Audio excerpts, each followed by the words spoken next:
여호수아 13장이고요. 1절 말씀 제가 있습니다. 여호수아가 나이가 많아 늙음에 여호와 앞에서 그에게 이르시되 너는 나이가 많아 늙었고 얻을 땅이 매우 많이 있도다. 아멘. 매우 많이 남아 있도다. 가족의 사명을 찾으라라는 제목이에요. 우리는 보통 개인 사명 또 공동체 사명을 논하기 쉽지만 사실 그 중간적인 위치에 가족의 사명이 있다라는 거죠. 여호수아 13장은 여호수아의 마지막 사명을 소개하고 있잖아요. 누구나 사명에는 끝이 있어요. 모세는 인생을 구분하기가 쉽죠. 왜? 40년 왕궁 생활, 40년 미디어 광야 생활, 또 40년 지도자로서의 생활을 아주 명확하게 구분할 수 있는데 여호수아는 그런 구분이 쉽지는 않아요. 그러나 대략적으로 한번 이야기를 해보면 40대는 믿음의 용사로 서 있는 모습을 보고 40과 80대 사이에서는 광야에서 전쟁의 용사, 또 하나님의 지도자로 세워져 가는 과정, 이것을 확인할 수 있죠. 80대 이후에는 이제 가나안 정복의 용사로 그렇게 세워져 가는 모습을 확인할 수 있습니다. 여호수아 11장 23절에 보니까 이와 같이 여호수아가 여호와께서 모세에게 말씀하신 대로 그 온 땅을 점령하여 이스라엘 지파의 구분에 따라 기업으로 주매 그 땅의 전쟁이 그쳤다. 가나안 정복 여정이 대략 한 16년 정도임을 감안할 때 지금 이제 13장에서의 여호수아 나이는 한 100세 정도 되지 않았을까 이렇게 추정을 하고 있습니다. 이 13장 이제 여호수아의 마지막 사실은 사명 감당의 모습을 우리에게 보여주고 있는 거죠. 이 13장을 통해 우리가 확인할 수 있는 게 뭘까 질문을 가지고 말씀을 나눠봅니다. 1절 말씀을 다시 읽어보면 여호수아가 나이가 많아 늙음에 여호수아가 나이가 많아 늙었다라는 거죠. 이렇게 시작을 하고 있다라는 거예요. 여기서 늙다라는 말은 이제 완전히 연로한 상태를 가리켜요. 거동하기가 힘들어진 나이가 돼요. 좀 전에 말씀드린 대로 지금 이때가 한 100세 정도 되었을 거예요. 여호수아가 110세에 죽거든요. 그러니까 이때 이후로 뭐 많게는 10년, 짧게는 뭐 수년 동안 마무리하는 사명의 과정이다 이렇게 이해할 수 있는 거죠. 더 이상 전투에 임한다는 것은 어려운 일이었습니다. 중요한 건 이 말을 여호수아가 현실 그대로 받아들이고 있다는 거죠. 하나님께서 나이가 많이 늙었다라고 말씀하신 이유는 이제 여호수아로 하여금 네가 이제 사명을 정리할 때야 정리할 시간을 아마 여호수아에게 주는 것이 아닌가 이런 생각을 해보게 돼요. 젊을 때는 광야에서 지도자의 훈련을 받았잖아요. 지도자가 되어서는 가나안에 입성한 이후에 가나안 땅을 정복하느라 사실 얼마나 수고를 많이 했겠습니까, 그죠? 리더로 살아간다는 것은 간단한 문제가 아니거든요. 네. 굉장히 힘들고 어려운 장소죠. 왜? 고독하잖아요. 어떤 선택이나 하나님 앞에서 내가 결정을 하고 그것을 백성들에게 연결해줘야 책임이 있다 보니까 항상 외로움과 고독함을 싸워야 되거든요. 목회자는 고독해지는 거 두려워하면 안 돼요. 지도자는. 오히려 목회자가 너무 이제 사람과 함께 의존하고 사람과 함께 생활하는 거에 대해서 사실은 좀 겸기할 필요가 있다. 하나님과의 시간을 많이 갖고 그리고 하나님께서 나에게 주신 공동체에 대한 비전을 함께 공동체 원들과 해결해 가려고 하는 마음을 갖는 것 중요한 문제다라고 생각을 합니다. 마지막 과제를 완수하고 있는 것, 우리의 마지막이 언제일까 생각하며 살아가야 한다는 거죠. 인격의학의 창시자 폴 트루니에 여러분 한 권쯤 다 읽어보셨을 거예요. 인생에 사계절이 있다. 트루니의 책이 여러 가지가 있는데 여러분도 아마 한 권쯤 읽어보셨을 거예요. 어떤 책이든. 근데 이제 인생의 사계절, 저는 상 공감을 하는데 봄이 지나면 여름이 오죠. 가을이 지나면 겨울이 옵니다. 그러니까 인생에 사계절이 있다라는 걸 기억한다면 지금 내가 어느 때를 지나고 가고 있는지 항상 이거를 생각할 줄 알아야 되죠. 바울은 이거를 너무 잘 알았어요. 디모데후서 4장에 보면 디모데후서는 거의 바울의 마지막 서신이거든요. 전제와 같이 내가 벌써 부어지고 나의 떠날 시각이 가까웠도다. 21절 너는 겨울 전에 어서 와라. 바울의 마지막 서신에서 이 서신을 쓸 당시에 네로 왕의 시대로 이해를 해요. 네로 박해가 얼마나 심했어요. 박해가 시작이 되니까 바울과 함께 했던 많은 통역자들이 흩어지기 시작을 하는 거야. 당시 초대교회 또 바울 자신에게도 최대한 위기죠 지금. 그죠? 디모데후서 이렇게 말하잖아요. 대만은 이 세상을 사랑하여 나를 버리고 데살로니가로 갔다. 그레스게는 갈라디아로, 디도는 달마디아로 갔고 누가만 나와 함께 있다. 참 추위, 외로움, 쓸쓸함 이 모든 게 묻어나는 편지이죠. 이런 인생의 겨울, 또 시대의 겨울이 오는 때에 바울은 신앙의 월동 준비에 들어가요. 왜? 이 말을 하면서 바울이 디모데에게 세 가지를 부탁을 하죠. 그 중에 하나가 마가를 데려오는 것, 또 겉옷과 책을 가져오는 것. 이거를 좀 더 우리가 알레고리하게 해석을 해보면 마가를 데리고 오라는 것은 전에 마가 요한과 헤어졌잖아. 다툼이 있었잖아. 이렇게 관계의 회복을 위한 게 아닐까 이런 생각을 해보게 되고 겉옷이라고 하는 것은 항상 영적인 권위를 상징하잖아요. 엘리야의 겉옷을 누고 엘리사에게 던져주죠. 영적인 권위를 품위를 끝까지 유지하기 위한 어떤 그런 뉘앙스가 담겨 있는 게 아닌가 이런 생각이 듭니다. 이 책은 뭐냐면 우리로 얘기하면 성경이에요. 말씀으로 자신의 말년을 재무장하기 위함으로 우리가 이해할 수 있지 않을까 이런 생각을 해봐요. 아, 우리의 겨울이 이렇게 준비되면 얼마나 멋있을까 이런 생각을 해봤습니다. 관계를 회복해야 되는 것이고 우리의 사명의 마무리가 되어갈 때는 제일 먼저 관계 회복을 내가 참 유심히 생각을 해야겠구나. 용서하지 못한 사람 용서하고 이해하지 못했던 사람을 이해하려고 애를 쓰고 그 다음에 영적인 재무장이죠. 내가 영적으로 재무장 그리고 하나님 말씀이 마지막까지 완성될 것을 신뢰하면서 나의 인생을 마무리할 수 있는 것. 참 중요한 거죠. 왜? 여호수아에게 지금 나이 많아 늙은 여호수아를 향해서 하나님께서 뭐라고 말씀하시냐면 아직 얻을 땅이 많이 남았어 이렇게 말씀하시거든요. 근데 그 얻을 땅은 무엇? 여호수아가 할 수 있는 일이 아니에요. 좀 내용을 읽어보면 근데 하나님이 여호수아에게 뭐라고 말씀하시느냐 내가 그들을 쫓아낼 거야 라고 약속을 하신다는 거지. 그리고 이 약속의 말씀을 듣고 여호수아는 자신의 삶의 사명의 마무리를 진행해 가고 있다는 거죠. 희망적인 메시지죠. 그죠? 희망의 메시지로 여호수아의 삶을 인도해 가시는 하나님을 목격하죠. 그리고 여호수아가 그 하나님의 약속의 말씀을 믿고 신뢰하는 동안은 적어도 그의 마음이 얼마나 겨울에 추운 인생의 겨울을 어떻게 보면 맞이하고 있지만 그 겨울을 희망으로 내가 살아낼 수 있는 그래서 아름다운 마무리를 이룰 수 있는 이러한 모습이 본문 속에서 우리가 읽어낼 수 있는 메시지라는 거죠. 7절 말씀을 읽어볼게요. 너는 이 땅을 아홉 지파와 므낫세 반 지파에게 나누어 기업이 되게 하라 하셨더라. 아멘. 여호수아는 각 지파에게 사명을 분배하고 있죠. 말씀드린 대로 여호수아는 가나안 땅을 모두 정복하지 못해요. 얻을 땅이 매우 많이 남아 있었다라고 성경이 증언하고 있어요. 그러나 그 땅은 이스라엘이 얻게 될 거예요. 여호수아가 할 게 아니에요. 여호수아는 아무리 내가 하고 싶어도 할 수 없는 영역의 일이에요. 그때 하나님께서 여호수아에게 7절 오늘 본문에서 말하는 것은 그 땅을 이스라엘에게 분배해줘라 이렇게 말해요.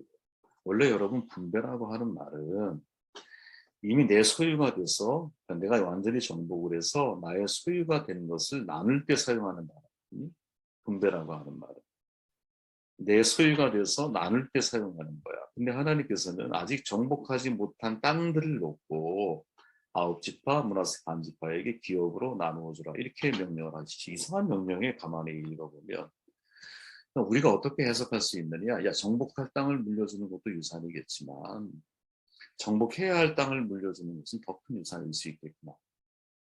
이게 사명 분배라는 거죠. 모세가 못다 이룬 사명이 여호수아에게 이전이 되잖아요. 여호수아가 못다 이룬 사명이 누구에게? 이스라엘에게 각 지파에게 연결이 되고 있죠. 제가 어제 말씀드렸잖아요. 사명이 이어달리기를 해야 한다. 사명은 이어달리기입니다. 한국 선교가 아주 자성해서를 지금 내고 있는 것 중에 하나가 바로 그런 거예요. 라는 거죠. 개교회 중심의 선교를 파송하다 보니 코로나가 터지니까 개교회적으로 이 문제를 해결해야 돼. 연합이 이루어지기가 어려워 현지에서. 네? 이 네팔을 예를 들면 여러분 네팔 카트만두에만 300명의 선교사가 있대요. 한국 선교사님. 외국 선교사 합치면 얼마나 많겠어요. 문제는 뭐냐면 네팔 카트만두 외부 지역에는 선교사가 아주 너무 없다라는 거죠. 산지 마을이나 이런 데. 이게 이제 우리가 가지고 있는 어려움이라는 거죠. 네. 참 우리가 고민해 봐야 할 문제라고 저는 생각을 해요. 지금 이제 여호수아는 각 지파로 앞으로 너희들이 정복해야 할 땅이 있다라는 것을 알려주면서 그 땅을 분배해주고 있다는 것이. 그죠? 이거는 정말 예수 믿는 그리스도인들 부모에게 있어서 많이 어떻게 보면 아주 특별하고도 아주 주목해야 할 그런 메시지가 아닌가 이런 생각이 들어요. 부모들만이 자식에게 물려줄 수 있고 그리스도인 자녀들만이 물려받을 수 있는 특수한 유업인 거지. 세상은 이렇게 유산을 분배하지 않거든. 그죠? 바울이 디모데에게 이렇게 말하잖아요. 내가 많은 증인 앞에서 내게 들은 바를 충성된 사람에게 부탁해라. 저희가 또 다른 사람들을 가르칠 수 있으리라. 아멘. 여기엔 여러분 네 종류의 단계가 나오는 거 알고 계십니까? 바울, 디모데, 디모데가 부탁할 사람, 부탁한 사람이 또 누군가를 가르치는 단계. 여기 네 종류의 사람이 한 문장에 나오고 있어요, 지금 여러분. 사도 바울은 복음 전파의 사명이 있어서 디모데에 가르쳤어요. 다 못 가르쳤어. 다 전달하지 못한 게 있어. 디모데가 다른 사람에게, 충성된 사람에게 부탁을 해야 돼. 충성된 사람은 또 누구? 또 다른 사람을 가르칠 수 있어. 사명이 계속해서 분배되고 확장되어져 가는 것이. 사명을 승계해 줄 수 있느냐. 사명을 승계해 줄 수 있느냐. 우리는 기억하죠. 예수님의 마지막 지상 명령이라고 알려져 있는, 그러면 너희가 가서 모든 민족을 제자로 삼아 아버지와 아들과 성령의 이름으로 세례를 베풀고 내가 너희에게 분부한 모든 것을 가르쳐 지키게 하라. 볼지어다. 이렇게 말하죠. 모든 민족을 제자로 삼아 성령의 이름으로 세례를 분부한 모든 것을 가르쳐 지키게 하는 것. 가르치는 것은 교육이에요. 지키게 하는 것은 양육이죠. 교육과 양육이에요. 그래서 완성은 뭐냐? 양육에서 이루어지는 거죠. 가르치기만 하면 뭐예요? 지키지 않는다. 그러니까 가르쳐 지키게 하는 단계까지 우리가 도와줘야 할 책임이 우리에게 있는데, 이 모든 것들이 위대한 커맨드, 사명이죠. 그레이트 커맨드잖아요. 우리에게 주어진 거라. 우리의 삶의 이유자 목적이라는 거. 내가 무엇을 하더라도 그 자리에서 하나님이 내게 주신 사람들을 제자로, 또 그들을 성령의 이름으로 그들의 인생을 바꿀 수 있도록 도와주고, 그들로 하여금 하나님의 말씀에 대해서 가르쳐서 지키게 하는 자리에까지 우리가 도와주는 역할. 이거는 내가 어디에 있든지 만나는 사람들을 바라보는 중요한 기준이라는 거지. 이게 우리의 인생의 제일 큰 과제라고 생각할 수 있어야 된다고 저는 봐요. 인도의 아크발 왕때의 이야기예요. 제가 이거면서 참 많은 생각을 하게 됐는데, 베발이라는 현자가 있었어요. 하루는 임금이 신하를 모아놓고 벽에다 선을 하나 줍고 퀴즈를 내. 야, 이 선을 짧게 만들어봐. 단 이 선에 손을 대면 안 돼. 이렇게 말을 하는 거야. 모두가 다 어리둥절해요. 지워야 되잖아. 그죠? 아니면 늘려야 되잖아. 그죠? 선을 짧게 하려면 선을 만지지 말래. 그때 배발이라고 하는 현자가 일어나서 선 밑에 하나의 선을 더 긋는 거예요. 이 선을 길게 그어버린 거야. 그래서 상대적으로 어떻게 돼? 임금의 선이 짧아 보이는 거죠. 저는 이걸 보면서 무슨 생각을 하게 됐느냐. 야, 내가 하고 싶은 일이 나에겐 굉장히 길고 크고 넓고 가장 중요하게 보일 수 있어요. 그런데 여러분, 사명이라는 선을 한번 쫙 그어놓고서 나의 일을 한번 보시라는 거야. 하나님이 내게 원하시고 하나님이 내게 기뻐하시는 선을 한번 그어놓고 그 다음에 내 거를 한번 보라는 거죠. 그럼 그 선이 얼마나 짧아 보이는지 아십니까? 내가 꿈꾸고 내가 실현하기 원했던 바로 이것이 사실은 생명을 놓고 여러분 다른 걸 놔보세요. 돈을 놔보세요. 물질을 놔보세요. 내가 소중히 여기는 자녀를 놓고 여러분 내가 꿈꾸는 그 무엇인가를 한번 놔보세요. 이렇게 내 선에 긴 거를 한번 계속 그려다 가다 보면 마지막 순간에 어디에 서게 되냐. 하나님이 내게 하라고 주신 일에 멈추게 됩니다. 그 선이 그어지고 나잖아요. 그럼 나머지는 다 짧아 보이는 거거든. 그게 안 그려지기 때문에. 예수님의 표현을 빌리면 먼저 그의 나라와 그의 의를 구하라. 그게 보이기 시작하잖아요. 그러면 나의 나라와 나의 의는 안 보여요. 15절 말씀을 읽고 말씀을 정돈할게요. 모세가 루벤 자손의 지파에게 그들의 가족을 따라 기업을 주었으니, 24절 가족을 따라 기업을 주었으니, 29절 가족대로 주었으니 가나안 땅 분배 여러분 포괄적으로 각 지파에게 분배하는 것으로 끝나지 않는다는 거지.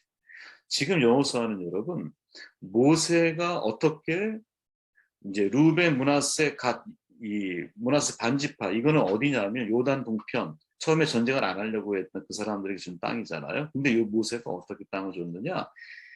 지파에게 주고 더 디테일하게 들어가서 가족들을 따라서 기업을 줬다라는 거야. 이 이야기를 여호수아가 왜 기록을 하고 있느냐? 내가 앞으로 우리가 점령해 나아가는 모든 땅의 분배가 이렇게 진행될 거라고. 이해되십니까?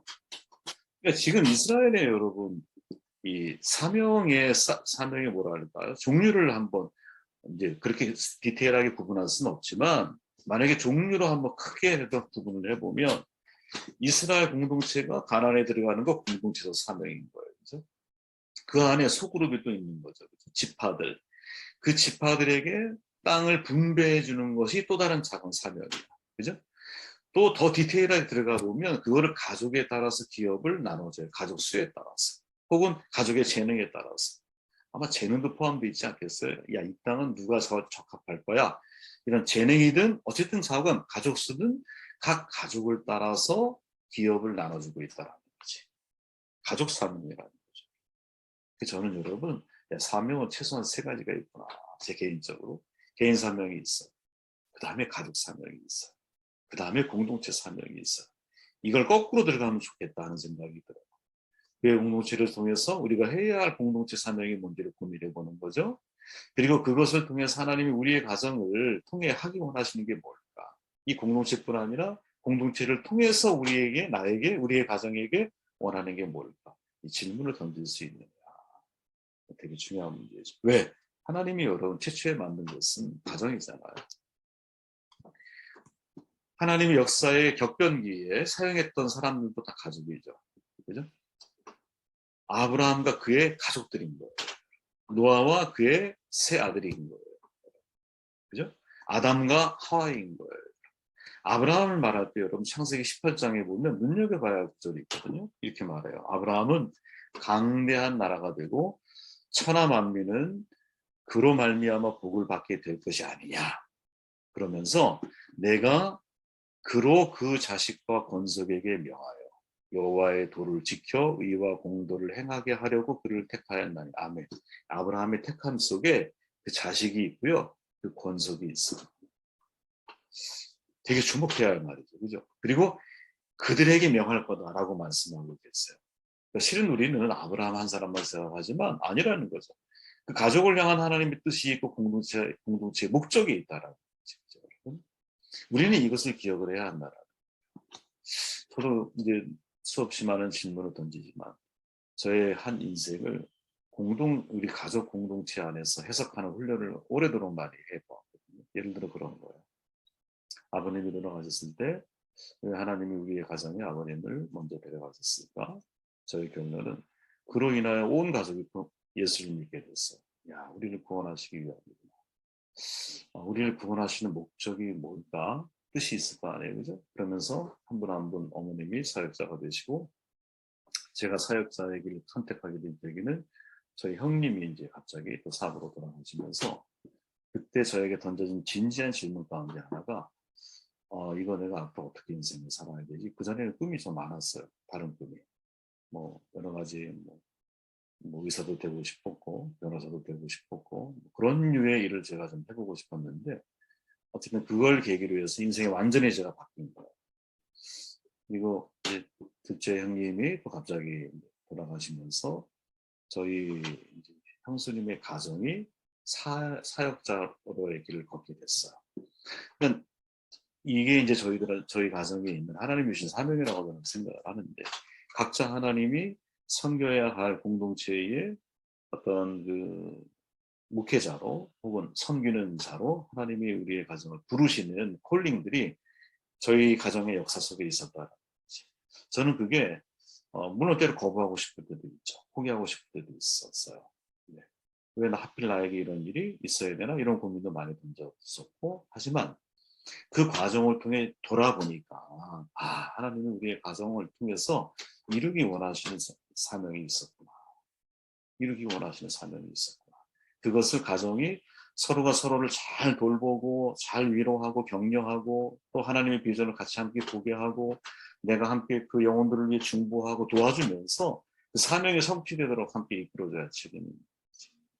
여러분 다 우리 영적인 제사장들이잖아요. 가정을 향한 사명을 함께 고민해 주셨으면 좋겠어요. 우리의 가정을 향해서 하나님이 어떤 사명을 공동체 안에서 이루기 원하실까? 더 나아가서 세상 안에서 하나님이 우리의 가정을 통해 무엇을 이루기 원하고 계시는가? 늘 질문하면서 인도하며 따라가는 축복이 있기를 바랍니다.